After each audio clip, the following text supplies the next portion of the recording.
This was during my final year, during my degree program. I was studying honors in psychology by the University of Zimbabwe.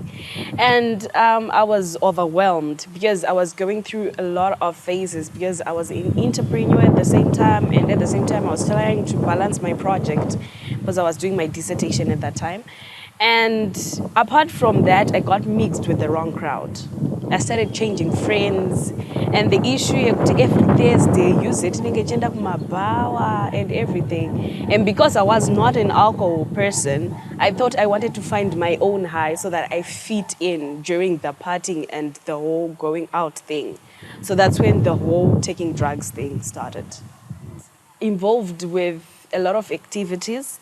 I was going to Zambia to be able to, because I was the leader of I was an entrepreneur, so I created my own company called Zybri that was involved in making wigs and for women, restyling and everything. So I was the one who did the wigs, and I was the one who went to Zambia to actually get them as well. So at the same time, doing my dissertation and attending class and the social life, between that and being one person, I thought I wanted to balance everything. Because in my final year, it was the final year and I had exams coming up.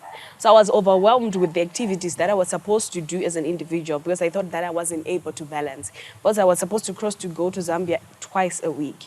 So I thought by taking the drugs, especially the one that you stay awake the whole night, would make me balance the studies and the entrepreneur and the social life in between. A lot of people feel they have to do so much because of the environments that they've come from. They have seen things being done a certain way, and they feel that's how they're supposed to be done. So I think one of the things that came out was she was raised by a single mom. And usually those things, without mothers realizing how they juggle everything, including the things that dad should have been doing if he was around, a girl child sees that and feels that that's what I have to do to survive on this earth. She doesn't know that dad is supposed to play this role because he's not there. So as a child, you are conditioned into the environment you grow up in. And what you learn as you are growing up is what becomes normal for you. So if you normalize doing a job for 10 people when you're on your own, yes, you're going to do it for a certain period of time, but it's not sustainable. I went through so much physical abuse. I went so much emotional abuse. I went through so much emotional abuse that I was like, I don't want this anymore. And I now had a child. We stayed for like 2 years, if I'm not mistaken. And I stayed in an environment where my mother-in-laws were not as much acceptable of me. They didn't like me as much, but I was okay with that because my in-laws knew that my husband was into this substance abuse. So they were really against. It's like my husband was the black sheep of the family.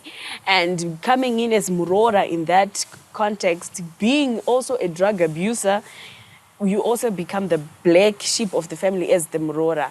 So when I got pregnant, now we started fighting. There were a lot of fights. I faced a lot of physical abuse that was really uncomfortable.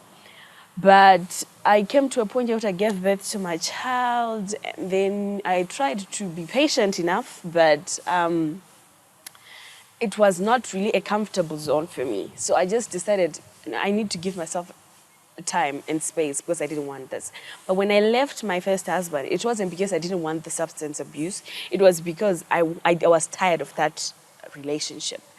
Tired of the abuse she experienced at the hands of her first husband, Zvico thought of looking for a man who could protect her from the abusive nature of her first husband.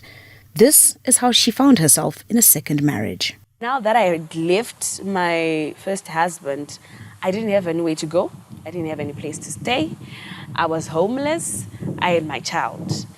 So I was staying at this house where they only do drugs. There are houses like that where maybe the owner of the house, the landlord, is either a drug lord or is either they're actually doing drugs. They just allow people to come and just stay or do drugs and do whatever they want. So I was staying there with my son. which was not a very conducive environment for him. So at that moment, I would leave my son Agarara, maybe then go out Maneru, or maybe go out Maskati to just go and mingle with other people to one out and later say, and then I would meet my husband there, on the Harasa, on the Rover. So in my head, I thought I should look for someone socially above him to date or to marry, so that I won't be harassed in the road every time Pando Sangana nae. That's when I met my second husband.